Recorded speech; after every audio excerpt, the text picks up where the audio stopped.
Hello and very warm welcome everyone. Mother's Day chapter के title को आज हम जस्टिफाई करेंगे, जो कि 11th क्लास की इंग्लिश बुक स्नैपशॉट का एक बहुत ही इम्पोर्टेंट चैप्टर है और जिसे लिखा है जेबी प्रिस्ले ने।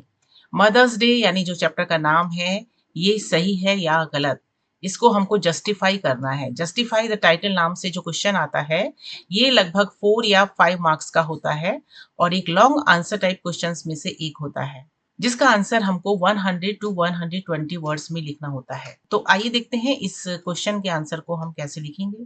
The title Mother's Day is apt and significant as it encapsulates the central theme of the play, which revolves around the role and recognition of mothers in society. तो ये जो chapter है, इसका जो टाइटल है mother's day यानी माँ का दिन, ये टाइटल हम सबसे पहले लिखते हैं, ये बिल्कुल एप्ट है, सिग्निफिकेंट है। एप्ट मीन्स होता है प्रॉपर यानी कि सूटेबल। जो टाइटल है वो एकदम सही है, सूटेबल है, उचित है, और सिग्निफिकेंट है माने सार्थक है। जो टाइटल है वो अपने नाम को सार्थक करता है, क्योंकि as it encapsulates the central theme of the play, क्योंकि ये जो नाटक है उसके सेंट्रल थीम को, उसका जो विषय वस्तु है, उसका जो कथानक है, उस ब्रीफ में हमको समझा समाहित करता है। इनकैप्सुलेट का मतलब होता है टू मेक समथिंग शॉर्ट, किसी बड़ी सी बात को कम शब्दों में बता देना, उसे कहते हैं encapsulate. The play highlights the often overlooked contributions of mothers and the need for appreciation and respect towards them. एक परिवार को चलाने में माँ की जो भूमिका होती है, अधिकांशतः अधिकतर उसको हम नजरअंदाज करते हैं। यानी what is the importance of a mother in a family, we don't pay any attention to, we don't recognise the mother, we don't give any appreciation to her. हम उसको कुछ भी प्रशंसा नहीं करते हैं, उसके कामों के लिए कुछ बढ़ाई नहीं देते हैं, कोई उसको महत्व नहीं देते हैं। तो उसकी ओर इशारा करता है ये। It serves as a reminder of the sacrifices mothers make for their families and the importance of acknowledging their efforts. तो ये जो नाटक है ये हमारे लिए एक रिमाइंडर के रूप में है, यानी ये हमको एक याद दिलाता है कि अपने परिवार को चलाने के लिए माँ किस तरह की सेक्रीफाइसेस करती है। सेक्रीफाइस का मतलब होता है बलिदान करना। तो माँ परिवार को चलाने के लिए क्या क्या योगदान देती है, क्या बलिदान करती है, कितनी अपनी उपेक्षा करती है, उसकी तरफ इशारा करता है। साथ ही साथ उसके जो एफर्ट्स होते हैं, जो उसके प्रयत्न होते हैं, उसकी क्या भूमिका है। The role of a mother is often taken for granted. माँ का रोल जो है टेकन फॉर ग्रांटेड होता है। हम कहते हैं माँ माँ तो है ही, वो तो कर, उसका तो काम ही है ये सब करना। इस सोच के साथ हम परिवार में रहते हैं और माँ के द्वारा किए गए कार्यों की तरफ हम ध्यान ही नहीं देते। तो इस इंट्रोडक्टिव पैराग्राफ में हमने बताया है कि एक फैमिली को चलाने के लिए माँ की जो भी भूमिका होती है, जो हाउस होल्ड चोर्स दिन रात वो करती है सुबह से लेकर शाम तक, उसको हम नजरअंदाज कर देते हैं। तो ये जो है मेन थीम है इस चैप्टर की, और ये हमारा इंट्रोडक्टिव पैराग्राफ हो गया। अब आगे बढ़ते हैं, देखते हैं इसके सेकेंड पैराग्राफ में हम क्या लिखेंगे। The title emphasizes the idea every day should be celebration of motherhood, not just a single day in the year. हम सभी ये जानते हैं कि मई के महीने के सेकंड संडे को मदर्स डे मनाया जाता है। साल में एक बार मदर्स डे सेलिब्रेट करने से हमारे कर्तव्यों की पूर्ति नहीं होती है, बल्कि हमें हर साल के हर दिन माँ का दिन मनाना चाहिए। Means every day we have to respect, we have to acknowledge, we have to honour our mothers and we have to help her in the household chores. घर के कामों में हमको उसकी मदद करनी चाहिए। तो जब भी हम कोई ऐसा आंसर लिखते हैं, तो हमको आंसर लिखते समय उस चैप्टर में से कुछ एग्जाम्पल्स भी देने चाहिए, जिससे कि हमारा आंसर जो है और ऑथेंटिक बन सके और इफेक्टिव बन सके, impactful बन सके। So to make our answer, we have to add some examples from the chapter. The play highlights the irony that Mrs. Pearson, despite being a loving mother, is neglected and treated as a servant by her family.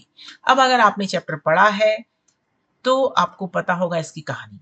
इसमें दो mother's के बारे में बताया गया है, एक है मिसेस पियर्सन और एक है मिसेस फिट्जरल्ड। जो मिसेस पियर्सन है वो एक बहुत ही आइडल हाउसवाइफ है और बहुत काइंड हार्टेड है, अंडरस्टैंडिंग है और बहुत ही ज़्यादा रिस्पॉन्सिबल वुमेन है अपने फैमिली के लिए, मदर है अपनी फैमिली के लिए, और जो कुछ बिना किसी से शिकायत किए अपने कामों को चुपचाप करती रहती हैं। जबकि उनकी जो नेबर है, पड़ोसी हैं, जो मिट्स फिट्जजेराल्ड, वो थोड़ा-सा डोमिनेटिंग पर्सनैलिटी की महिला है, जिसके कारण उनके जो टीनेज सन है, डॉटर है, और उनके जो हस्बैंड हैं, वो उनकी तरफ ज़्यादा ध्यान नहीं देते हैं और उनको एक सर्वेंट की तरह ट्रीट करते हैं। हम एक्सपेक्ट करते हैं कि जो हमारा नौकर है वो हमारा सारा काम करे, हमारी चाय बनाए, हमारे कपड़े प्रेस करे, हमारे लिए खाना बनाए, हमको ला करके दे। यही सारी चीज़ें वो फैमिली मेंबर्स मिसेस पियर्सन से एक्सपेक्ट करते हैं। Through the help of Mrs Fitzgerald. अब मिसेस फिट्जजेराल्ड जो है वो भी एक वुमन है जो कि उनकी नेबर है। वो एक थोड़ा डोमिनेटिंग पर्सनैलिटी की महिला है, बोल्ड है, डोमिनेटिंग है, एग्रेसिव है और असर्टिव है, कॉन्फिडेंट है। तो ये दोनों की पर्सनैलिटीज़ जो हैं वो क्वालिटीज़ हैं वो एक्सचेंज हो जाती हैं। इन दिस वे जो मिसेस पियर्सन है, she behaves like Mrs Fitzgerald with the members of her family. तो इस तरह से जो मिसेस पियर्सन है, मिसेस फिट्जजेराल्ड बन करके अपने परिवार के फैमिली मेंबर्स के साथ व्यवहार करती हैं and treats her family with authority. Authority के साथ, बड़े अधिकार के साथ अपने बेटे-बेटी के साथ व्यवहार करती है, अपने हस्बैंड के साथ व्यवहार करती है। She refuses to do anything for them. वो उनके लिए कुछ भी काम करने से मना कर देती है। उसके अपनी बेटी का सिल्क का, येलो सिल्क का जो ड्रेस प्रेस करने के लिए बोलती है, वो प्रेस नहीं करती है। बेटा चाय बनाने के लिए कहता है, वो नहीं करती है। हस्बैंड का भी कोई ज़्यादा ध्यान नहीं देती, उसको भी मज़ाक बनाती है, उसको भी चाय बना कर के नहीं देती है। Breaking their patterns of taking her for granted. क्योंकि वो लोग जो हैं, घर के जो फैमिली मेंबर्स थे, वो उसको टेकन फॉर ग्रांटेड लेते थे, उसे कुछ नहीं समझते थे। लेकिन वो इस रूल को ब्रेक कर देती है।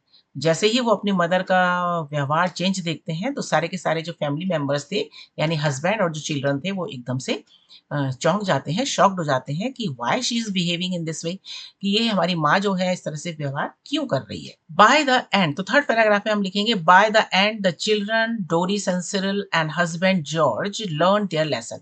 अब कहानी को अगर डिटेल में पढ़ते हैं तो अंत में आते-आते तक हम देखते हैं कि जो बच्चे हैं, बच्चे का नाम है डोरिस एंड सिरिल। डोरिस है उसकी बेटी का नाम और सिरिल है बेटा, और उनके हस्बैंड जो जॉर्ज जिनका नाम है, ये अपना-अपना सबक सीख लेते हैं। They learn their lessons at the end of the play. The title is justified when they stop being rude, share the workload and treat her mother respect.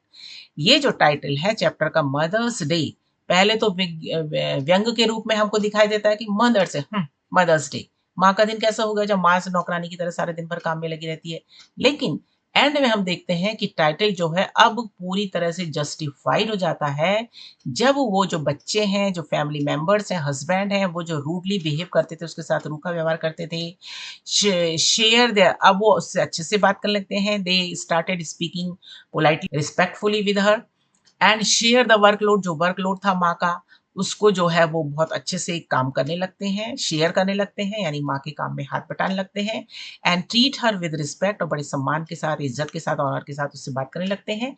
Making it a true day of recognition for her, और सच में वो दिन उसकी माँ के लिए उसकी पहचान का एक सच्चा दिन बन जाता है, यानी सच में वो मदर्स डे बन जाता है। क्योंकि उस दिन माँ को सम्मान मिलता है, रिस्पेक्ट मिलती है, उसको एक्नॉलेजमेंट मिलता है, उसके कार्य की सराहना होती है, उसकी पहचान मिलती है, उसकी जो पर्सनैलिटी है, उसका जो खोया हुआ जो सम्मान था, वो उसको दोबारा से प्राप्त हो जाता है। Rather than just an empty gesture, केवल खाली जेस्चर माने केवल खाली शो करने के बजाय, in a true sense she gets respect and honour from her family members. And it highlights that a mother's love is not servitude. Servitude माने होता है the state of being slave. Servitude माने गुलामी। माँ जो है वो गुलाम नहीं है। सर्व का मतलब होता है सेवा करना। सर्विट्यूड माने सेवा करने की जो स्थिति होती है, जो गुलामी की स्थिति होती है, कि जो एक फ्रीडम नहीं है। Whatever we want you have to do, जो हम चाहते हैं वो तुमको करना होगा, ऐसा माँ से अपेक्षा की जाती है। Essentially, the title is ironic at the start but becomes perfectly appropriate at the end. और निश्चित रूप से हम कह सकते हैं कि जो टाइटल था, जो शीर्षक है चैप्टर का, वो स्टार्टिंग में आयरॉनिक था, व्यंग्यात्मक था, लेकिन अंत में आते-आते तक टाइटल जो है वो पूरी तरह से अप्रोप्रिएट है, यानी उचित है। And when the mother receives the respect she deserve, जब मदर वो सम्मान प्राप्त करती है जिसकी कि वो अधिकारी है। And here ends the answer. And if you like this video, please hit the like button, share this video with your friends also. Soon we will meet again in the next video.